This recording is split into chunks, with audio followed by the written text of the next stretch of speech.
Today on Rappler, Indonesian presidential candidate Jokowi maintains a slim lead in a message of change against his rival Prabowo's message of a strong leadership. International artist Sting, Jason Mraz, and the lead guitarist for Guns N' Roses show their support for Jokowi. And Philippine bishops say it's okay to use marijuana to ease the pain of the terminally ill. Hello, I'm Paterno S. Makel. Welcome to Rappler, your social news network. On the eve of the Indonesian elections, 3 different survey groups say Jakarta Governor Joko Widodo or Jokowi holds on to a slim lead of less than 5 points over his rival, Prabowo Subianto. A survey from Saiful Mujani Research and Consulting gave Jokowi a 2.7-point lead over the former general, while Carta Political Indonesia's latest survey gave him a 4.1-point lead. Both were released on Tuesday. On Monday, Indonesian Survey Circle released its own survey showing a 3.6-point lead for Jokowi. Bloomberg also reports that Indonesia's Jakarta Composite Index rose to a 1-year high on speculation that Jokowi will win the election. International musicians throw their support behind Jokowi Tuesday, bolstering his message of change and image as a man from the masses. Heading the list is Sting, Jason Mraz, the English band Arkarna, and Guns N' Roses. And Guns N' Roses lead guitarist Ron Bumblefoot Tal. Sting posted on his Facebook account, quote, "Use your rights, every vote counts." Jason Mraz tweeted, quote, "To my friends in Indonesia, this week you are empowered with your vote. Get involved in democracy and be heard." Arkarna's band account tweeted, "Vote Jokowi now for a better and stronger future for Indonesia." And Bumblefoot tweets, "Best of luck to @Jokowi_DO2. I support Jokowi." All of their supports are punctuated with the hashtag Jokowi9Julie. Jokowi is a fan of heavy metal music and was even given a signed bass guitar by the band Metallica after their concert in Jakarta in 2013. Not to be counted out is his rival Prabowo, who made an impressive comeback from a 20-point lag 3 months ago. He enjoys a surge in youth support, with many admirers rejecting accusations of historical amnesia. The Nikkei Asian Review reports some highly educated Prabowo voters say their view takes into account the political instability in 1998, when dictator Suharto was toppled from office and Indonesia experienced democracy for the first time. His supporters say the Suharto system was not created by an individual. The 2014 Indonesian elections is being fiercely fought online as much as it is being fought offline using traditional campaign methods. Ay Makaraig is in Indonesia covering the run-up to the elections, and she filed this report.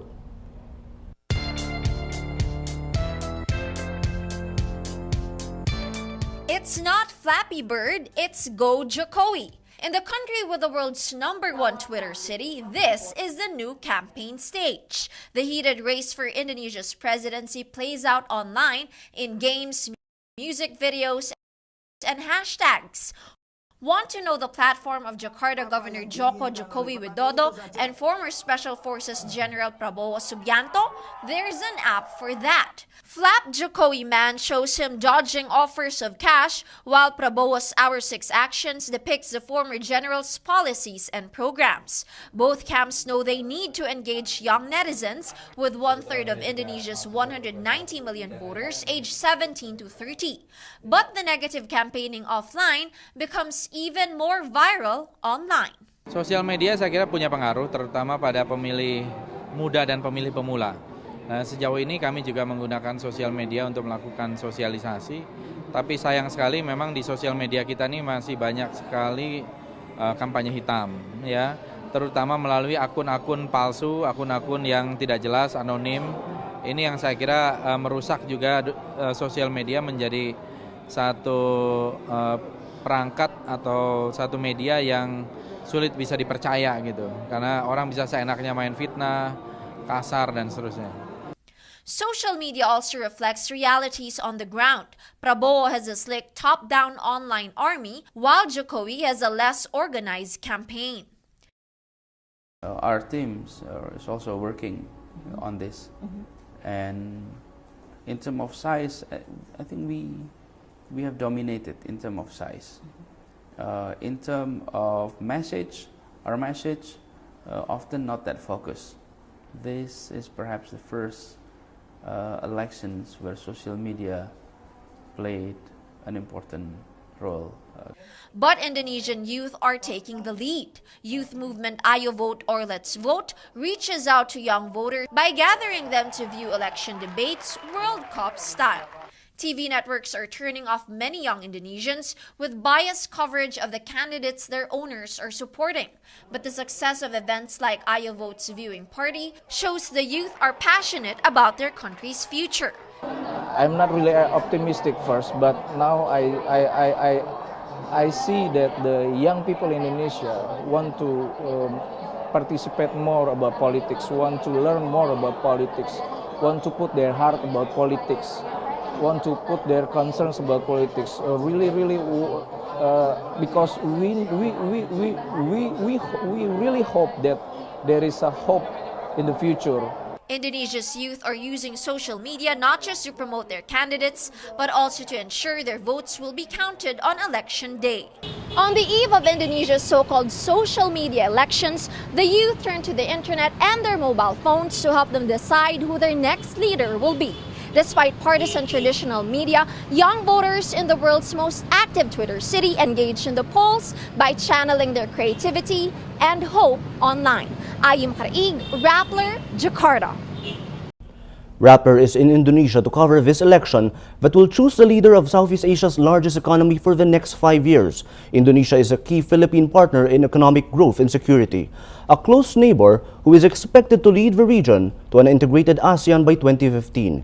Ay Makaraig joins us live from Jakarta to give us the latest updates on what Jokowi and Prabowo are up to the day before elections. Ay, what does it look like in terms of voter turnout? Paterno, on the eve of the elections, it's still not clear who will emerge to be the leader of Indonesia in the next 5 years. What's clear is that everyone is expecting a high voter turnout. Voters are enthusiastic to cast their ballot in such a close and crucial race. We've seen this trend in countries overseas, in places like Hong Kong, where the voter turnout for the presidential race is 3 times higher than that for the legislative election on April 9. Now, this expectation of a high voter turnout is raising fears that the local election commission, or what they call here the KPU, will be overwhelmed, that it did not prepare as much for the presidential election. What happened in Hong Kong was many voters were disenfranchised because they weren't able to cast their vote due to time constraints and a lack of ballots. But the election commission here is saying that it did prepare for such an eventuality and there is a contingency plan. Now, the polls will close at 2 p.m. on Wednesday. The official results won't be out until July 20, but there will be exit polls that will give us the first look, the first picture of who could be the leader of the world's largest Muslim majority nation. Paterno? So, Ay, where are the candidates right now? Today, Jokowi, the Jakarta governor, popular for his grassroots leadership, just returned to Jakarta from a minor Hajj pilgrimage to Mecca. He said that he prayed for the conduct of a smooth election and that with such a close race, he is leaving his faith to God. Now, some analysts saw this as a strategic move on Jokowi's part after the spread of black propaganda that he is a closet ethnic Chinese Christian. But Jokowi's campaign is saying that this is part of the ordinary, that he has been doing this ever since he was the mayor of Solo in Central Java when he ran for Jakarta governor in 2012. This is really part of his ritual every time there is what they call here the cooling off period or the quiet period in the campaign, that he goes to Mecca and he prays for the election.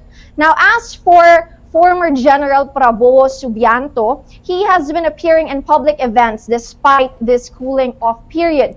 He is with religious leaders seeking their last-minute support or endorsement in this race. Now, why the focus on Mecca? Why go on a pilgrimage? Why appear with religious leaders? As we know that religion is an issue here. It's an undercurrent in the elections because this is, after all, the world's largest Muslim majority nation. 9 out of 10 citizens are Muslim, and it's one of the issues that came out in this campaign, specifically in relation to the smear campaign against Jokowi. Paterno?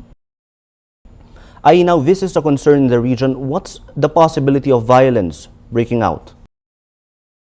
Well, historically, Indonesia has seen relatively peaceful, free, and fair elections, and that's a crucial component in its reputation in the region as a young, healthy democracy. But this time, there are fears that it could be different. Some analysts are saying that with the background of Prabowo, after all, he was a general during the Suharto New Era regime, that he was the son-in-law of Suharto, he was a commander of the special forces, and looking at the people around him, the people who support his campaign, that they could not take defeat sitting down. So there is that fear. But some analysts are saying that the stakes are too high, that he cannot afford to orchestrate such a thing, and the camp of Jokowi is saying that if Prabowo is a firm leader, as what he is always emphasizing in this election, if he is a firm leader, he will not allow his allies to cause violence during the election, which would mean a lot for the young democracy of Indonesia. Paterno? Thank you very much. That was Ai Makaraig live from Jakarta, Indonesia.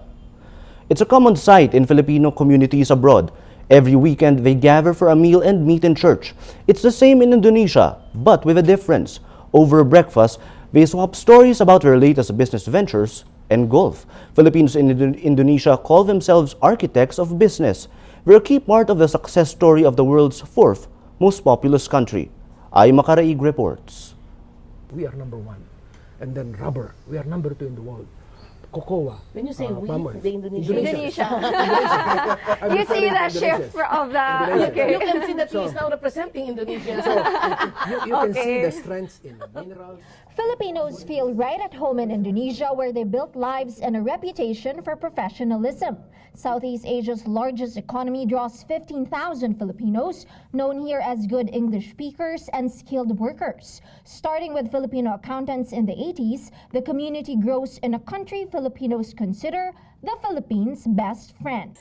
If you see an ordinary English-speaking Indonesian kid in the mall who will be very proud in speaking in English, and chances are when you ask him, who's your teacher? I have a Filipino teacher. So even the Filipino educators now have penetrated the so-called the market. Yeah. From tackling the South China Sea at the diplomatic table to talking rubber and palm oil in the boardroom, Filipinos and Indonesians are longtime partners. Widely respected in fields ranging from banking, finance, advertising, and education, Filipinos have been contributing to the economic development of Indonesia for decades. But it's not just business that they're into. This crucial election is something that Filipinos here are also closely following. The tight race for the presidency gets Filipinos talking not just about the future of the two countries, but also their past. Pinoy say former General Prabowo Subianto becoming president is like a Marcos comeback. Neither the Indonesians nor the Filipinos have a long political memory. It's a failure of collective memory, you might say, so that they can look upon candidates as if they had a clean slate. They have Suharto, we have Marcos. If you look at Philippines, we were actually ahead of Indonesia In terms of our economy, in terms of development. But you will notice that Indonesia was catching up very rapidly. So are we saying now that they are managing well than the Philippines? Yeah, it's a question. You see. While the Philippines and Indonesia share a dark past, things aren't the way they were in two of Southeast Asia's youngest but most vibrant democracies. Today, I must say, from the time that I was here, from the regime of President Suharto, things have really changed. People have been very proactive, and the social media today is very evident and is being accessed to by everyone who has a mobile phone with an Android, and I feel like it is a sense of belonging for any Indonesian people. In their home away from home, Filipinos say the Philippines and Indonesia have much to learn not just from their past, but also from each other. Ai Makaraig, Rappler, Jakarta. For all news related to the Indonesian elections, visit www.rappler.com/Indonesia. Follow live updates from Rappler Indonesia at Rappler ID on Twitter. Senator Jinggoy Estrada's bail hearing on Tuesday is delayed because of over 1,000 documents to be used as evidence. Defense lawyers said they were concerned over the amount of evidence to be used by the prosecution, who were expected to block Estrada's petition for bail. Estrada's lawyer Jose Flaminiano notes the bail hearing is not supposed to exhaustively go into trial evidence. Stephen David, counsel for alleged pork scam mastermind Janet Napos, says the prosecution strategy is to delay bail hearings so the accused remain in jail. Among the evidence to be presented is a 452-page Commission on Audit report on Lawmakers' Priority Development Assistance Fund or PDAF and the November 18 complaint executed by the Ombudsman Field Investigation Office. Estrada allegedly pocketed kickbacks amounting to 183 million pesos for allowing Napos-controlled NGOs to divert his PDAF. What was supposed to be a simple hearing on the detention of former Enrile aide Gigi Reyes turns into a call for reform of the country's jail system. On Tuesday, Anti-Graft Court Sandigan Bayan's 3rd Division hears Reyes' motion to transfer to the Philippine National Police Custodial Center. Reyes is one of Senator Juan Ponce Enrile's co-accused in a case over the siphoning of public funds to bogus projects. Quezon City Jail Warden Elena Rocamora explains to the court the Quezon City Jail female dormitory, where Reyes was ordered to be detained, is 800% over its capacity. In a report to the court, the Quezon City Bureau of Jail Management and Penology, or BJMP, says its female dormitory has 504 detainees instead of its capacity of 56. Justice Samuel Martirez points out the congestion in the QC BJMP violates the UN-prescribed 4.07 square meters in space per detainee. He adds, the Commission on Human Rights has not been inspecting the jails. In the meantime, Reyes is detained in a cell for women at the basement of the Sandigan Bayan building. The Catholic Bishops' Conference of the Philippines, or CBCP, rejects the request of scam mastermind Janet Napos for the bishops to take her under their custody. CBCP President Archbishop Socrates Villegas on Tuesday says bishops face obstacles from both church and state laws. The CBCP released a statement after reports on Monday said Napos requested the CBCP to take her under its custody. Napos is detained at Fort Santo Domingo in Santa Rosa, Laguna for serious illegal detention charges. In rejecting Napos' request, Villegas says taking Napos into the CBCP's custody will establish a precedent. Villegas earlier granted one of Napos' requests for him to visit her, quote, for prayers and blessings for fast recovery. The CBCP president did this, but, quote, told her the blessing will only give healing if she tells the whole truth without being selective. Villegas has been a vocal critic of the fund diversion system. Shortly after Villegas' rejection, Napos' camp denies sending a request for custody to the CBCP. Her spokesman, Bruce Rivera, says lawyer Stephen David might have been quoted out of context when he said Napos would be, quote, safer with the clergy. Youth and student leaders filed plunder charges against Budget Secretary Butch Abad over the administration's Disbursement Acceleration Program, or DAP. The petitioners say Abad, quote, systematically misappropriated, converted, misused, and malversed public funds through DAP, a scheme initiated in 2011 to transfer unused funds from slow-moving programs of one department to fast-moving projects of another. Kabataan Representative Terry Redon says the Supreme Court's decision on DAP leaves public officials involved in the scheme, quote, open for investigation for their criminal, civil, and administrative liabilities. Petitioners also cite Janet Napos' affidavit, where she alleges she learned to use bogus NGOs for public funds through Abad. Redon says the group is also readying its impeachment complaint against President Benigno Aquino. Valenzuela City Representative Sherwin Gatchalian files a bill seeking to end hazing in the Philippines. Gatchalian says hazing must be recognized by the law as, quote, barbaric criminal act compromising the integrity of any organization that employs it as a means of initiation.